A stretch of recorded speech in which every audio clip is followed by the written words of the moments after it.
नमस्कार दोस्तों, मैं हूं अर्पित और एक बार फिर से आपका स्वागत है। जब से Sanjeev Khanna chief justice of India की कुर्सी पर बैठे हैं, यानी देश के मुख्य न्यायाधीश बने हैं, प्रधानमंत्री नरेंद्र मोदी की नींद उड़ चुकी है। इसकी वजह यह है कि इन्होंने एक के बाद एक ताबड़तोड़ ऐसे कई फैसले लिए हैं जिससे प्रधानमंत्री और उनके चाणक्य परेशान हैं, लेकिन उनसे भी कहीं ज्यादा परेशान है इनका केंचुआ यानी केंद्रीय चुनाव आयोग, और जिस व्यक्ति ने चुनाव आयोग को केंचुआ बना दिया है यानी राजीव कुमार।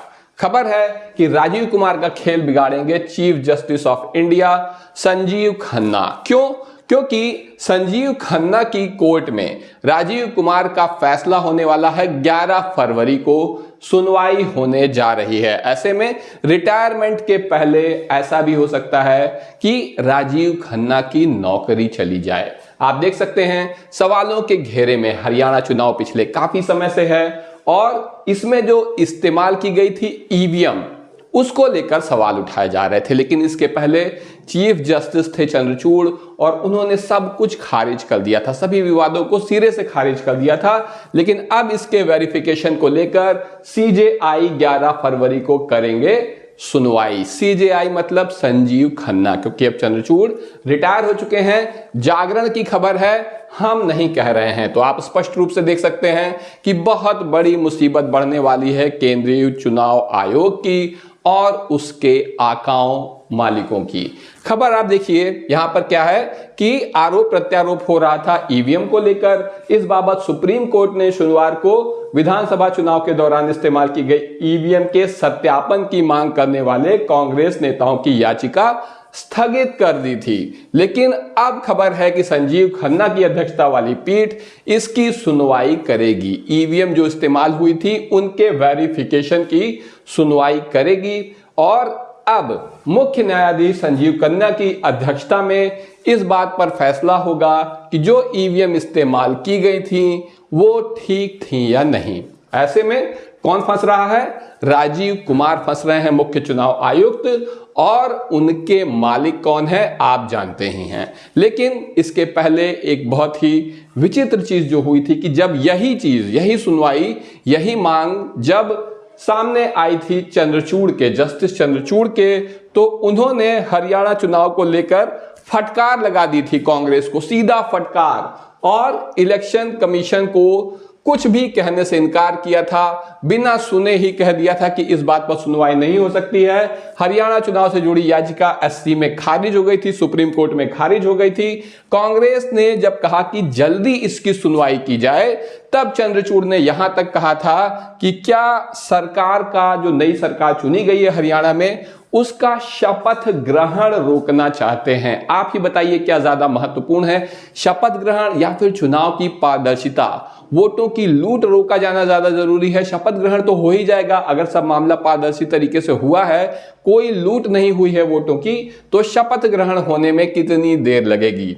ठीक, लेकिन ऐसा ही हुआ। लेकिन अब आप देखिए ये जो मामला है कि इसकी वजह से 4 मंत्रियों समेत 23 विधायकों का कानूनी दांवपेच फंस चुका है। बीजेपी के 18 एमएलए इसमें शामिल हैं, यानी जिन 23 विधायकों पर आरोप है उसमें सभी भाजपा के नहीं हैं, 18 भाजपा के हैं, बाकी अन्य पार्टियों के हैं। आप देखिए भाजपा के 18 विधायकों को चुनाव में जो है चुनौती मिली है हाई कोर्ट में, और 3 कांग्रेस के हैं, 1 निर्दलीय है और 1 इनेलो का विधायक है। ऐसे में आप देख सकते हैं कि 90 विधानसभा सीट वाली जो विधानसभा है हरियाणा की, उसमें भारतीय जनता पार्टी के पास 48 विधायक हैं, बहुमत 46 है, यानी उससे सिर्फ 2 अधिक हैं। ऐसे में भाजपा के 18 विधायकों की विधायकी जब खतरे में है, यानी सरकार भी खतरे में है। उपचुनाव भी हो सकता है और सरकार गिर भी सकती है। सभी 18 की नहीं भी खारिज होगी, 2, 4, 5 की भी खारिज हो गई तो संकट खड़ा हो जाएगा। ऐसे में आपको बता दें, पंजाब एवं हरियाणा उच्च न्यायालय ने इसके पहले चुनाव आयोग को यह निर्देश दिया था कि महमूद प्राचा को हरियाणा चुनाव से संबंधित दस्तावेज उपलब्ध कराने का निर्देश दिया था। यह खबर भी आप देख सकते हैं। और ये निर्देश दिया गया था ईवीएम के ही मामले में कि ईवीएम कितनी वैध है, उसमें कोई धांधली तो नहीं हुई है। और ऐसे में चुनाव आयोग ने एक ऐतिहासिक फैसला ले लिया सरकार की तरफ से। ऐतिहासिक फैसला ये आया कि चुनाव नियमों में सरकार ने बदलाव कर दिया। समझिए, कोर्ट से ऑर्डर होने के बाद नियमों में बदलाव किया गया। क्या बदलाव किया गया?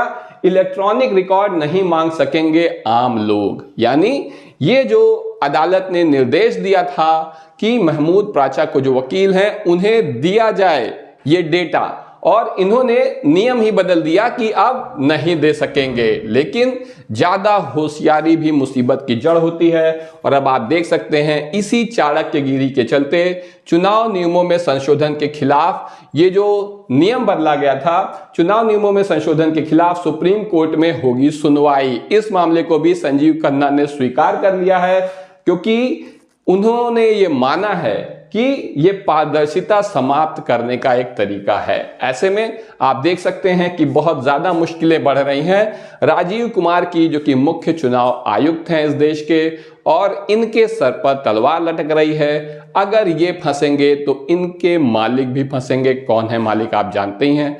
तो आपका क्या कहना है इस पूरे मामले में, जरूर कमेंट करके बताइए। वीडियो को लाइक करिए, चैनल को सब्सक्राइब करिए और अपने दोस्तों के साथ शेयर करना मत भूलिए। अभी के लिए बस इतना ही। धन्यवाद।